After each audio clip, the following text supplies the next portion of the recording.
देखिए, व्यक्ति को अगर पता होगा कि उसको क्या करना है, क्या नहीं करना है, तो उसके लिए आगे की जो राह है वो काफ़ी आसान हो जाती है। एंड यही सवाल आपसे यहाँ पर ये पूछ रहा है, किस प्रकार का चिंतन यानी व्हाट टाइप ऑफ थिंकिंग मनुष्य को, किसी भी इंडिविजुअल को, किसी भी पर्सन को अपने समस्या के समाधान यानी कि प्रॉब्लम सॉल्विंग, कौन सा चैप्टर लगा है यहाँ पर 11th क्लास की NCERT का आपका चैप्टर नंबर 8 थिंकिंग यहाँ पर लगा हुआ है। ठीक है, सहायता करता है, यानी कि आपकी जो समस्या है उसके समाधान के लिए आपने किस प्रकार का चिंतन करना है वो पूछ रहे हैं आपसे। यथार्थवादी चिंतन, स्वली चिंतन, ए एवं बी दोनों, और इनमें से कोई भी नहीं। ठीक है, तो यहाँ पर देखिए ये तो नहीं होगा आंसर, ए एंड बी दोनों कैसे हो सकता है। सही आंसर कौन सा है आपका, यथार्थवादी चिंतन यानी कि रियलिस्टिक थिंकिंग। आप केवल ये नहीं सोच सकते कि मैं जो है एग्ज़ाम पास कर लूँगा या कर लूँगी केवल एक प्रकार से कुछ भी विचार करके। आपको क्या होना पड़ेगा, रियलिस्टिक। आपको लगाना होगा PYQ, आपको पढ़नी होगी NCERT 11th and 12th class, और आपको लगाने होंगे नेट के PYQ। तब जाकर आप जो है इस प्रकार का चिंतन अगर आपका होगा तो आप जो है यहाँ पर एस्टेट का आने वाला अपकमिंग एग्जाम आप जो है बड़े आराम से पास कर लोगे। क्योंकि आप क्या कर रहे हो, आपकी जो प्रॉब्लम है, आपकी जो समस्या है, उसके समाधान के लिए किस प्रकार के चिंतन में आप विलुप्त हो only and only you are indulge in the यथार्थवादी चिंतन यानी कि रियलिस्टिक थिंकिंग। ठीक है, तो इस चीज़ को आप ध्यान रखना है। ये है आपका सवाल नंबर 21। एंड अगर हम यहाँ पर बात करें आपके स्वली चिंतन के बारे में, तो ये किसकी बात है, ये बात है आपकी ऑटिस्टिक थिंकिंग बोल रहा है। इंग्लिश वालों के लिए ध्यान दीजिएगा, यहाँ पर क्या बोल रहा है, यहाँ पर बोल रहा है आपकी ऑटिस्टिक थिंकिंग के बारे में। एक प्रकार से ये बोल रहा है आपके डे ड्रीमिंग, है ना, कि आप केवल दिन में ख्याल पुकार रहे हो, बना रहे हो कि आप जो है क्या करोगे, एग्जाम पास करोगे। लेकिन जब तक आप यथार्थवादी रूप से रियलिस्टिकली जब तक आप जो है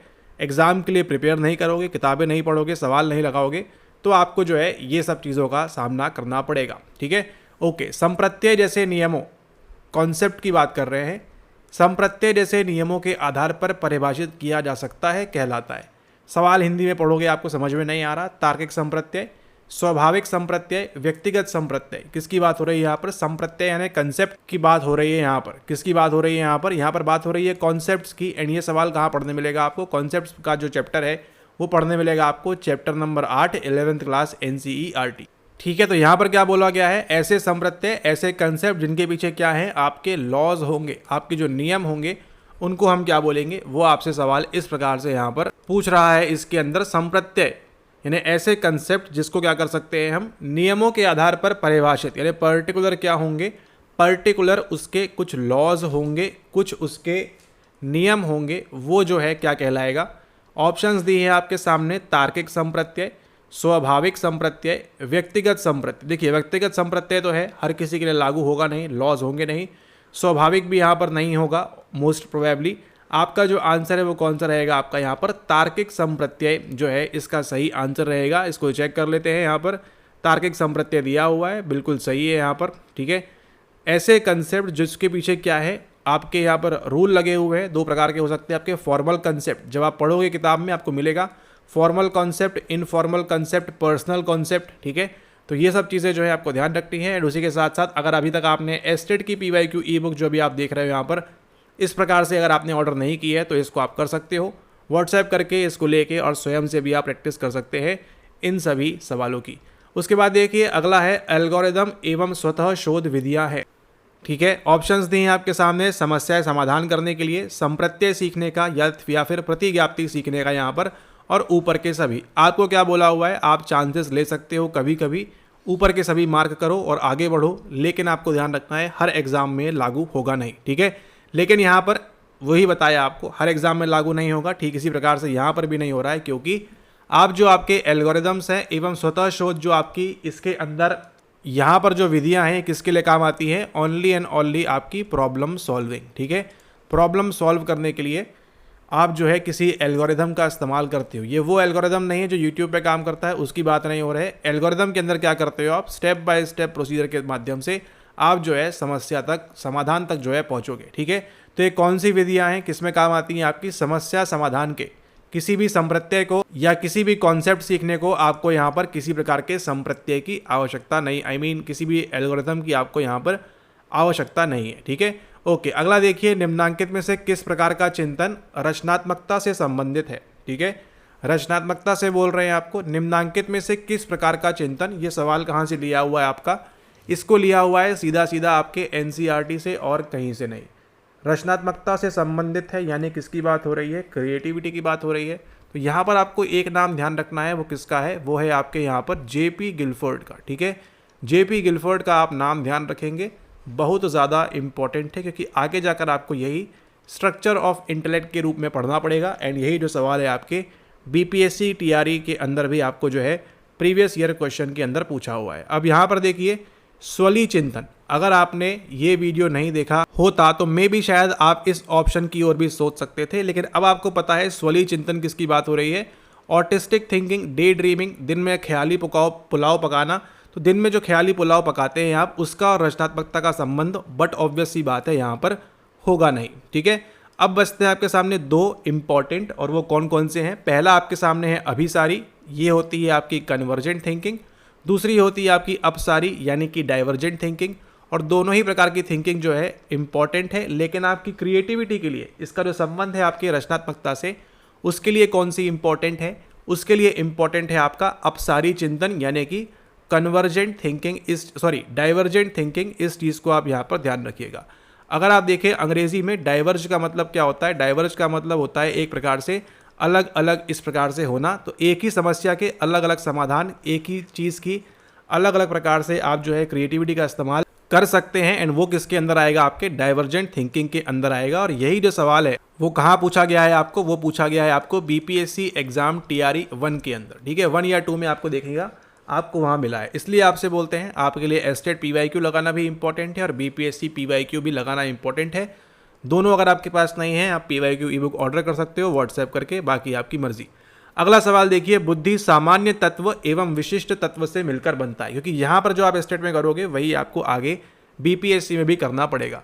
बुद्धि को देखिए क्या बोला है, सामान्य तत्व एवं विशिष्ट तत्व, यानी कि ग कारक और स कारक जी फैक्टर और एस फैक्टर में से मिलकर बनता है। इसका प्रतिपादन किसके द्वारा किया गया था। ऑप्शंस आपके सामने दिए हैं, वंडर वुमेन यहाँ पर, गिलफोर्ड, स्पीयरमैन और एल थर्स्टन। ठीक है, तो यहाँ पर देखिए स्पीयरमैन जो है इन्होंने दिया हुआ है आपको यहाँ पर कब, ये दिया हुआ है आपको 1904 में, 1904 के अंदर। 1904 के एक साल बाद क्या होता है, 1905 में आपके बंगाल का विभाजन, partition of Bengal. And just 1 year before that, ठीक उसके एक वर्ष पूर्व 1904 में जो है आपका ये स्पीयरमैन क्या लेकर आते हैं, आपका ये लेकर आते हैं आपके जी फैक्टर और एस फैक्टर। अब जब इसकी बात हम कर रहे हैं तो यहाँ पर हमको बात करनी होगी एक और चीज़ के बारे में, जो क्या है कारक विश्लेषण, वो भी इन्हीं सब चीज़ों से आया था। तो उस चीज़ को भी आप यहाँ पर ध्यान रखेंगे आगे आने वाले एग्जाम के लिए। तो ये सही ऑप्शन है। गिलफोर्ड का देखिए अभी बताया है आपको, इसको मारिए गोली। गिलफोर्ड को भी बताया है स्ट्रक्चर ऑफ इंटेलेक्ट मॉडल। ठीक है, एनसीईआरटी में देख लेना, 180, 150, 120 कितना दिया हुआ है उसको याद रखना। ये आपका हो गया पीवाईक्यू, एक और सॉल्व आपके बीपीएससी टीआरई का। ठीक है, तो गिलफोर्ड ने आपको स्ट्रक्चर ऑफ इंटेलेक्ट दिया हुआ है। अब ये देखिए, आपको जान के हो सकता है आश्चर्य हो, लेकिन आपको बता दें यहाँ पर कि आपने अपने जीवन में पर्सनैलिटी की कई सारी थ्योरी सुनी होंगी, लेकिन आपको ये नहीं पता होगा कि जेपी गिलफोर्ड नाम के व्यक्ति ने भी पर्सनैलिटी के बारे में बात की हुई है। ठीक है, अगर आपको ये जानकारी पहली बार मालूम पड़ी है तो इस वीडियो को लाइक करना आप ना भूलें इसी पॉइंट पर। उसके बाद देखिए एल थर्स्टन ने क्या दिया है आपको दिया है PMA, यानी कि प्राइमरी मेंटल एबिलिटीज़ के बारे में दिया हुआ है। 7 प्रकार की होती है और ये भी आपको एनसीईआरटी में देखने मिल जाएगी। ठीक है, तो यहाँ पर सही आंसर कौन सा आपका स्पीयरमैन है।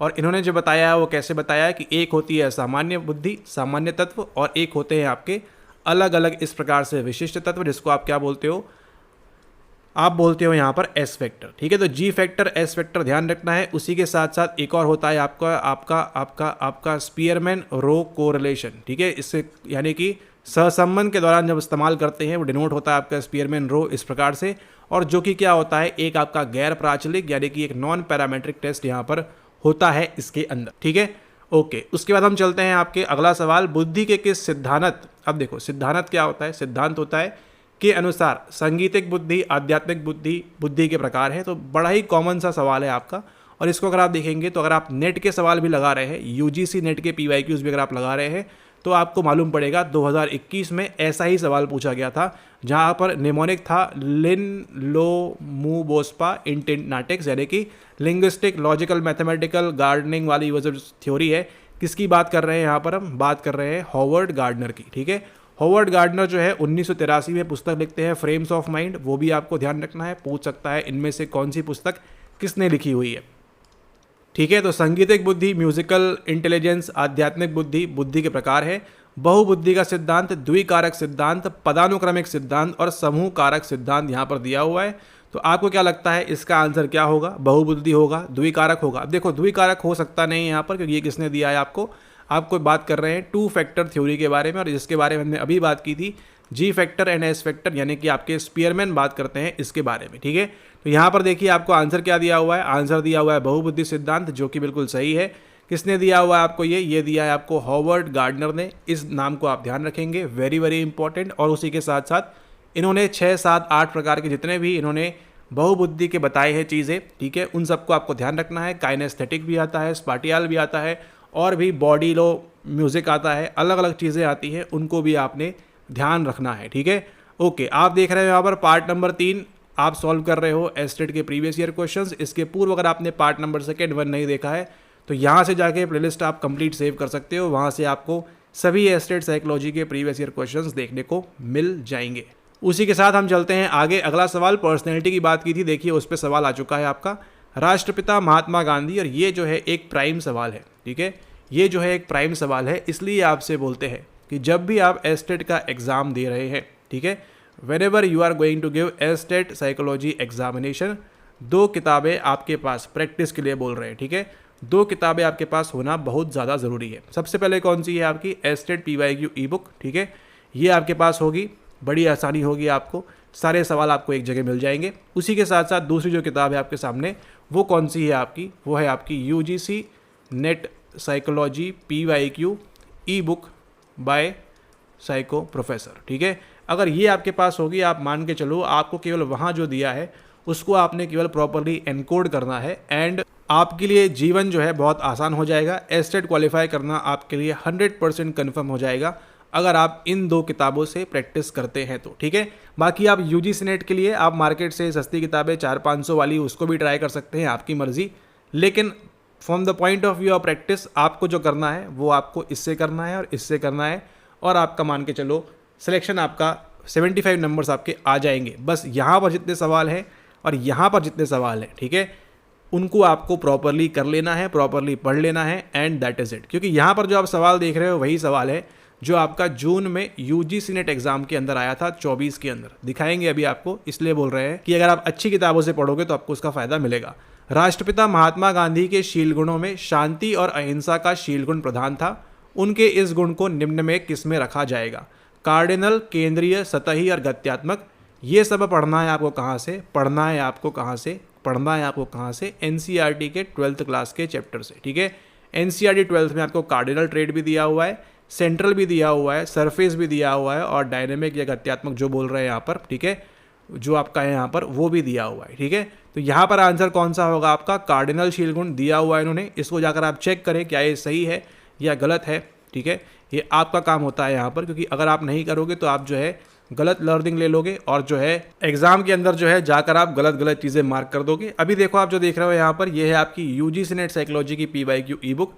यहाँ पर आप देखिए यूनिट नंबर 7 में आपका पर्सनली टॉपिक दिया हुआ है। ठीक है, अब यहाँ पर देखिए ये आपका जो है इंग्लिश वर्जन है, आपको इसमें हिंदी में सवाल चाहिए वो भी आपको मिल जाएंगे। ठीक है, अभी यहाँ पर देखिए आपके सामने जो चीज़ आएगी वो कहाँ पर है उसको दिखाते हैं यहाँ पर, कि क्यों आपको जो है नेट के PYQ लगाना भी इम्पॉर्टेंट है एज़ पर द टाइप। ठीक है, अभी जो समय चल रहा है उसके अकॉर्डिंग, क्योंकि यहाँ पर देखिए ये सवाल सेकेंडरी, कार्डिनल, सेंट्रल और सोर्स, इसी की बात हुई है आपके एस्टेट के PYQ के अंदर। ठीक है, अ बंच ऑफ ट्रेट, की dimension of personality that अंडरलाई, trait that dominate, trait that exert. ठीक है, ये आपका किसका PYQ है? UGC नेट साइकोलॉजी की आपकी यूनिट वाइज PYQ ई बुक है यहाँ पर। ठीक है, तो इस चीज़ को आप यहाँ पर ध्यान रखें। सवाल देखो कब आया है आपको? सवाल आपका आया है यहाँ पर दिसंबर 2023 में। ठीक है, तो इसके अंदर जो है आपको ऑफिशियल आंसर की भी मिल जाती है। दिसंबर 23 में देखिए कितने सवाल आए हैं? 10 आए हैं, 10 में से आपका एक सवाल यहाँ पर ये था। ठीक है, अभी और देखिए यहाँ पर जून 24 में जो सवाल आया आपको यहाँ पर, उसको आप देखिए क्या बोल रहे हैं यहाँ पर। ठीक है, बिकमिंग बोल रहे हैं यहाँ, तो ठीक है, ये भी ठीक है, इसको भी जाने देते हैं यहाँ पर।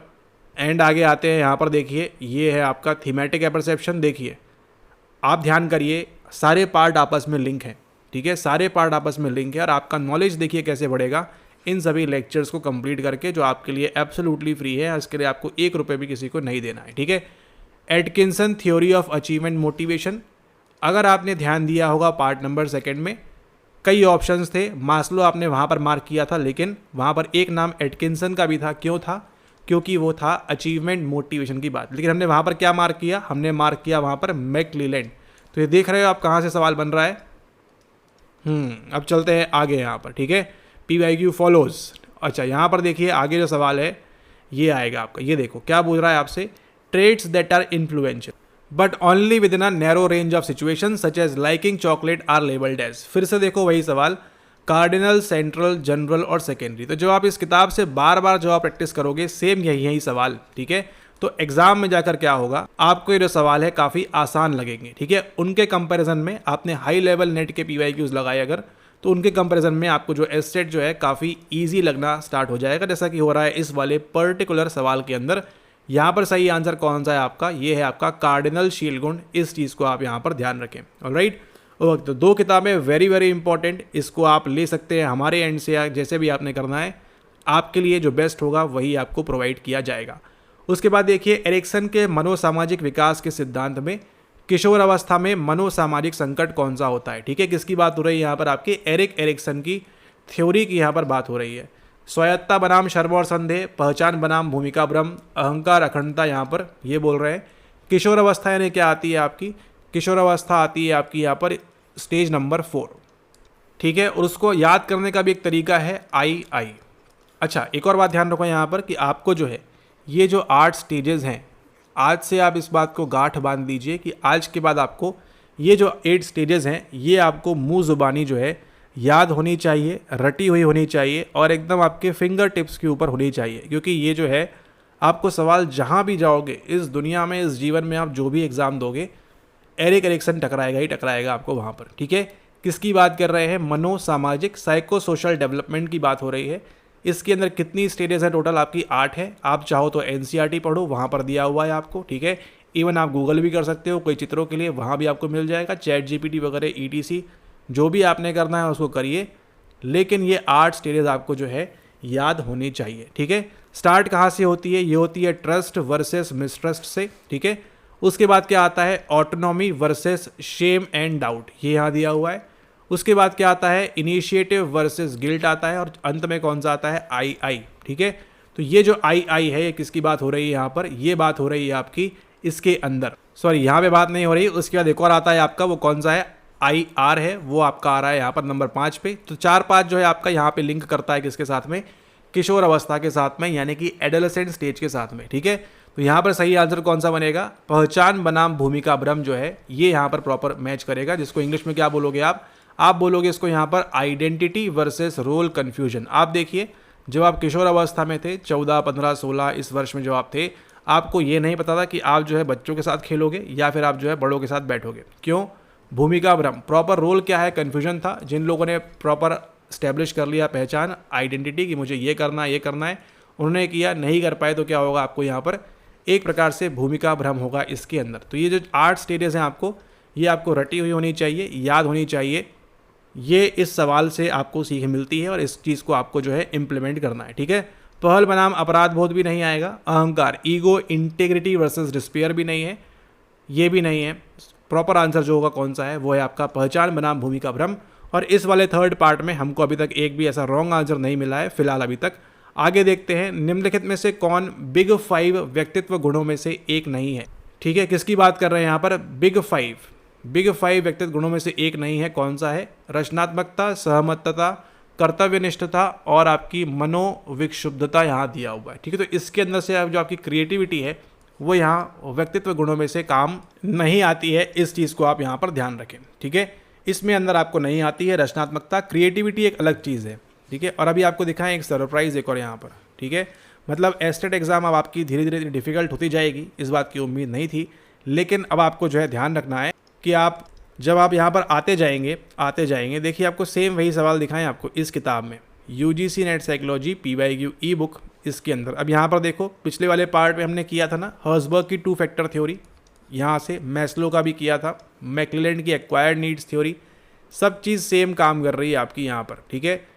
ओके, अब आगे देखिए यहाँ पर और आ जाइए, ये देखिए क्या बोल रहा है। सवाल वही है, थोड़ा सा चेंज हुआ है।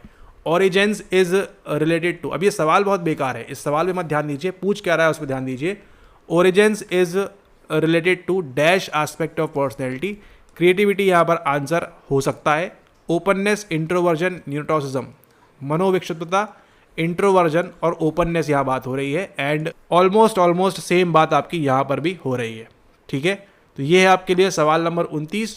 इसको आप ध्यान रखें, कहाँ से आ रहा है आपके, ओशियन से आ रहा है। ओपननेस, कंसाइंशियसनेस, एक्स्ट्रावर्जन, एग्रीएबलनेस और आपकी जो है न्यूरोटॉसिज्म आ जाएगा यहाँ पर। ठीक है, तो इसको आप यहाँ पर ध्यान रखें। एंड अब हम यहाँ पर मूव करते हैं अगले सवाल की ओर। अगला सवाल जो है, मरे के सिद्धांत को किस नाम से जाना जाता है। ठीक है, मरे का सिद्धांत 2-3 बार देख लिया आपने, पिछले वीडियो में पार्ट नंबर 2 में हमने डिस्कस भी किया था। यहाँ पर हेनरी मरे का जो सिद्धांत है कौन सा है, अहम विश्लेषक सिद्धांत, व्यक्तिगत सिद्धांत, आवश्यकता सिद्धांत या फिर मनोविश्लेषात्मक सिद्धांत। क्या लगता है आपको, ईगो वाला होगा, पर्सनैलिटी वाला होगा, नीड्स वाला होगा या फिर साइको एनालिटिक होगा?